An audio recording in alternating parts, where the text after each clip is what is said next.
देखो क्या पढ़ रहे हैं, time and tense, time and tense या टेंस कहिए, है ना। तो टाइम एंड टेंस में जो है हम लोग प्रेजेंट कंटिन्यूअस पढ़ रहे हैं ना, प्रेजेंट कंटिन्यूअस। प्रेजेंट कंटिन्यूअस में प्रेजेंट कंटिन्यूअस क्या होता है, the work starts sometimes before and it must get an and just after sometimes, but the work is going on at the time of talking, है ना। ये पढ़ा चुके हैं, पहचान बता चुके हैं। कैसे पहचानेंगे, फैक्ट याद रखना है। अब हमें एक फैक्ट याद रखना है यहाँ प्रेजेंट कंटिन्यूअस टेंस का रूल नंबर 1 है, यदि सेंटेंस में वर्ड दिखाई दे नाउ, क्या now, at present, at the moment, at this time, this morning, this evening, currently, present time, at this time, nowadays, these days, this week, month, year, while और right now। तो किस tense का use होगा, present continuous. किस tense का, present continuous tense का use करेंगे। Present continuous tense का स्ट्रक्चर क्या होता है, subject is are am plus verb four remaining word. यदि सब्जेक्ट दिया हो तो is are am verb four, केवल सब्जेक्ट हो तो। यदि सब्जेक्ट के साथ इज आर एम हो तो क्या यूज होगा, वर्ब फोर। एग्जाम्पल्स समझते हैं, एग्जाम्पल्स देखते हैं। जैसे फर्स्ट क्वेश्चन है, we dash this days, this days word आ गया, दिस डेज वर्ड है ना। अब दिस डेज वर्ड जैसे ही आया, दिस डेज वर्ड देखते हैं, है ना, है इसमें, है या नहीं है दिस डेज, है ना। तो जैसे ही दिस डेज वर्ड देखेंगे तो यहाँ सब्जेक्ट को देखेंगे, सब्जेक्ट क्या है, सब्जेक्ट यहाँ क्या है, वी। अब वी के साथ हेल्पिंग वर्ब तो नहीं लगा है, इज आर एम नहीं लगा है, तो ऑप्शन देखेंगे is are am verb four कौन सा है। ऑप्शन ए है स्टडी, जो कि वर्ब 1 है, इज स्टडिंग, तो वी के साथ तो इज लगता है, वी के साथ इज नहीं लगता है, तो ये ऑप्शन होगा नहीं। स्टडीज ये वर्ब 5 है, नहीं यूज होगा। यहाँ क्या है, आर स्टडिंग, आर स्टडिंग, तो वी के साथ आर लगता है, तो ऑप्शन डी करेक्ट हो जाएगा। वैसे ही नेक्स्ट क्वेश्चन है second, he is dash this time, this time लिखे हैं, है दिस टाइम नहीं लिखे हैं, दिस टाइम यहाँ है, दिस टाइम वर्ड जैसे ही देखेंगे तो अब ही के साथ जब यानी सब्जेक्ट हेल्पिंग वर्ब लगा हुआ है, सब्जेक्ट के साथ इज आर एम यानी हेल्पिंग वर्ब है, तो ही इज है, तो बच क्या रहा है, वर्ब 4। अब देखेंगे इसमें वर्ब 4 कौन सा है। ऑप्शन ए है वर्क, जो कि वर्ब 1 है, बी वर्क्स क्या है, वर्ब 5 है, सी वर्किंग ये वर्ब 4 है, तो ऑप्शन सी करेक्ट हो जाएगा। और डी क्या है, वर्क, तो ये वर्ब 3 है, ये होगा नहीं, ये होगा नहीं, और नहीं वर्ब, ये ऑप्शन ए होगा। ऑप्शन कौन सा ही होगा, सी। नेक्स्ट क्वेश्चन है, he is dash a novel now, now word आ गया, नाउ वर्ड आ गया ना। तो अब यहाँ जब ही के साथ इज यानी सब्जेक्ट के साथ हेल्पिंग वर्ब लगा हुआ है, तो बच क्या रहा है हमें, वर्ब 4। वर्ब 4 देखना है कौन सा है। ऑप्शन ए है रीड, जो कि वर्ब 1 है, बी है रीड्स, क्या है, रीड्स वर्ब 5 है, रीडिंग सी, ऑप्शन सही हो जाएगा। और ये तो नन ऑफ दीज है, इनमें से कोई नहीं, तो ये होगा नहीं, क्या हो जाएगा, सी हो जाएगा। समझ में आया, कोई दिक्कत।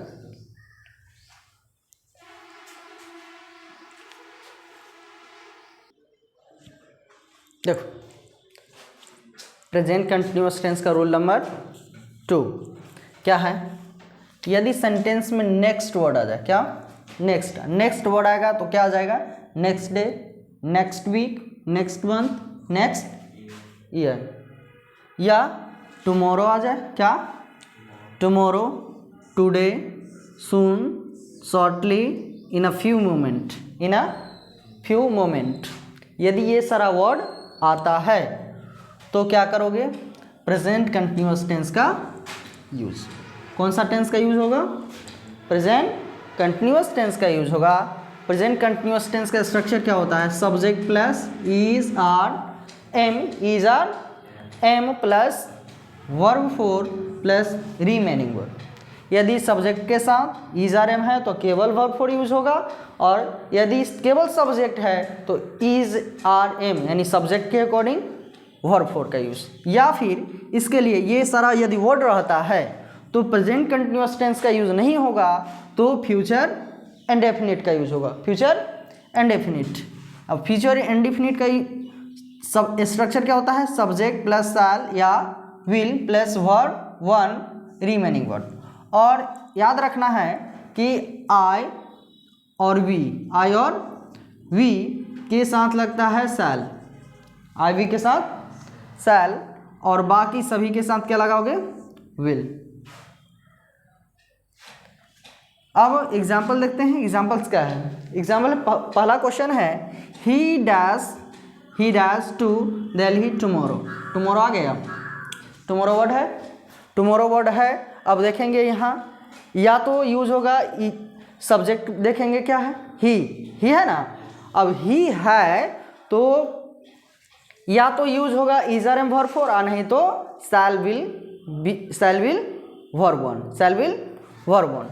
अब देखते हैं तो क्या है यहाँ? गो वर्ब वन है, ये नहीं होगा।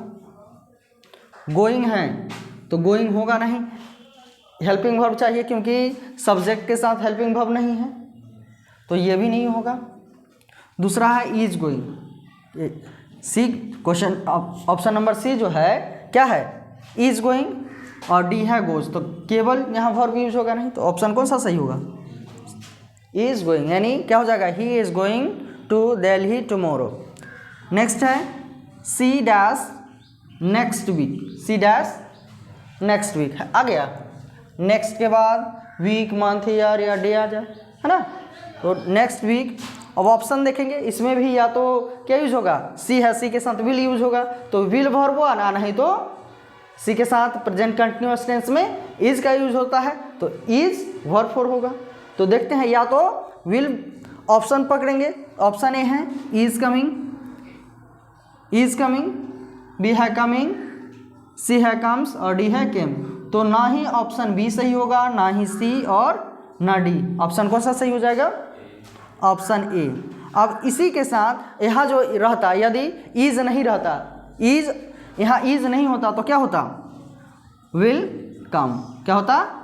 विल कम होता, तो ऑप्शन विल कम हो जाता।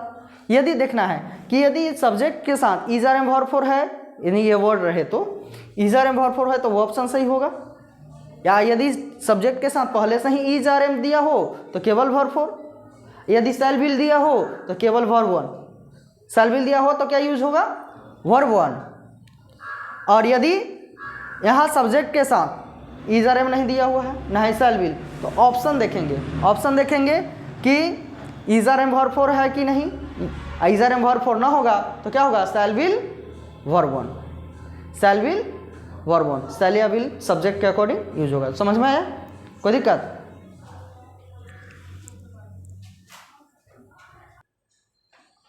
देखो रूल नंबर थ्री क्या है? यदि सेंटेंस में लुक, लिसन, सी, लुक, लिसन तीन वर्ड है। क्या? सी, लुक, लिसन। यदि ये वर्ड सेंटेंस में आता है, कौन कौन? सी, लुक और लिसन। यदि ये वर्ड दिखाई दे तो किस टेंस का यूज होगा? प्रेजेंट कंटिन्यूअस, यानी subject is are am verb four remaining word, है ना। एग्जाम्पल देखते हैं। एग्जाम्पल क्या है? सी वर्ड आ गया। व्हाट इज ही, अब तो इज ही लगा हुआ है। What is he, WH interrogative हो गया, तो सब्जेक्ट तो यहाँ ही है ना, है। हेल्पिंग वर्ब लगल है इज, बच क्या रहा है? Verb four. तो इसमें वर्ब फोर कौन सा है? ऑप्शन ए है डू, बी है डज, सी है डिड। ये हो गया वर्ब वन, बी हो गया ये वर्ब फाइव, ये हो गया वर्ब टू और ये हो गया वर्ब फोर। तो क्या हो जाएगा? ऑप्शन डी करेक्ट हो जाएगा। नेक्स्ट है लुक, क्या है, look someone dash there, तो केवल सम वन है ना, सम वन है, सब्जेक्ट हो गया यहाँ, ये सब्जेक्ट हो गया तो ये क्या हो जाएगा यहाँ, और ये अदर वर्ड हो गया, रिमेनिंग वर्ड हो गया। तो बच क्या रहा है, सब्जेक्ट हो ही गया, सब्जेक्ट हो गया, रिमेनिंग वर्ड हो गया, बचा क्या, इज आर एम वर्ब। तो देखते हैं इसमें कौन सा ऑप्शन सही हो।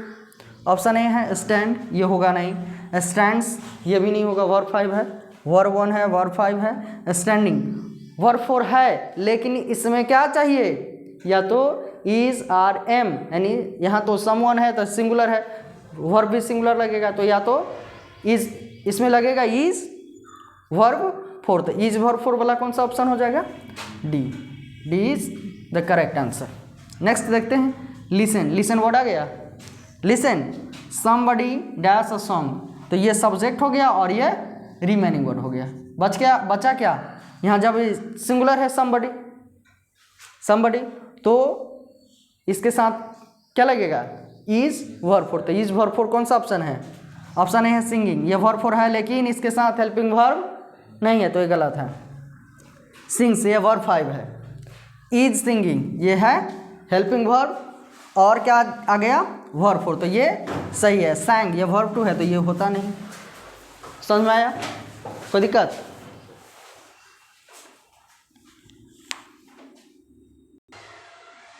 देखो रूल नंबर 4 क्या है, present continuous tense is used to show, present continuous tense is used to show continuous means यहाँ क्या होगा, लगातार, क्या लगातार, कंटिन्यूअस इंक्रीज और डिक्रीज। इंक्रीज मीन्स क्या होता है, इंक्रीज मीन्स क्या होगा, वृद्धि, इंक्रीज मीन्स क्या होगा, वृद्धि, मतलब कोई भी चीज़ वर्तमान समय में, इंक्रीज और decrease in something in the present, वर्तमान समय में किसी भी चीज़ में लगातार वृद्धि या लगातार ह्रास यानी कमी दिखाने के लिए प्रेजेंट कंटिन्यूअस टेंस का यूज होता है। लगातार वृद्धि या फिर लगातार ह्रास, यानी लगातार कोई चीज़ या तो बढ़ रहा हो लगातार घट रहा हो, इसी को दिखाने के लिए किस टेंस का यूज करते हैं, प्रेजेंट कंटिन्यूअस। प्रेजेंट कंटिन्यूअस का स्ट्रक्चर क्या होता है, subject is are am plus verb 4 remaining word, ये होता है। अब एक चीज़ ध्यान देना है कि गेट क्या है, नोट लिख दिए हैं, गेट, यदि गेट आता है, क्या गेट, ग्रो, बिकम, ये 3 वर्ड के साथ डबल कंपैरेटिव का यूज होता है। जब भी यूज होगा तो डबल कंपैरेटिव का यूज होगा। जैसे एग्जांपल समझते हैं, एग्जांपल क्या है, you dash richer and richer, जैसे ही डबल कंपैरेटिव रिचर रिचेस्ट होता है, रिच हो गया पॉजिटिव, रिचर हो गया कंपैरेटिव, और रिचेस्ट हो जाता है क्या, सुपरलेटिव। तो रिचर आया है, रिचर आया ना, रिचर एंड रिचर 2 बार कंपैरेटिव आ गया। अब 2 बार कंपैरेटिव आया तो यही 3 गो वर्ड में से कोई होगा, यही 3 में से कोई होगा। और सब्जेक्ट के अकॉर्डिंग यहाँ हमें क्या चाहिए, इज आर एम वर्ब 4, तो ये वर्ब है, तीनों क्या है, वर्ब है, तो इसका फर्स्ट फॉर्म नहीं, हमें चाहिए क्या, फोर्थ फॉर्म, यानी सब्जेक्ट यू है तो आर, अब यहाँ ग्रो है तो ग्रोइंग चाहिए, क्या चाहिए हमें, आर ग्रोइंग। तो ऑप्शन कौन सही होगा, ग्रो है, ग्रोज है, ग्रोन है, यानी ये वर्ब 1, वर्ब 5, वर्ब 2 और वर्ब 2 कहीं है, या ये वर्ब 3 भी है। यहाँ क्या है, आर ग्रोइंग, कौन सा ऑप्शन सही होगा, डी हो जाएगा, आर ग्रोइंग।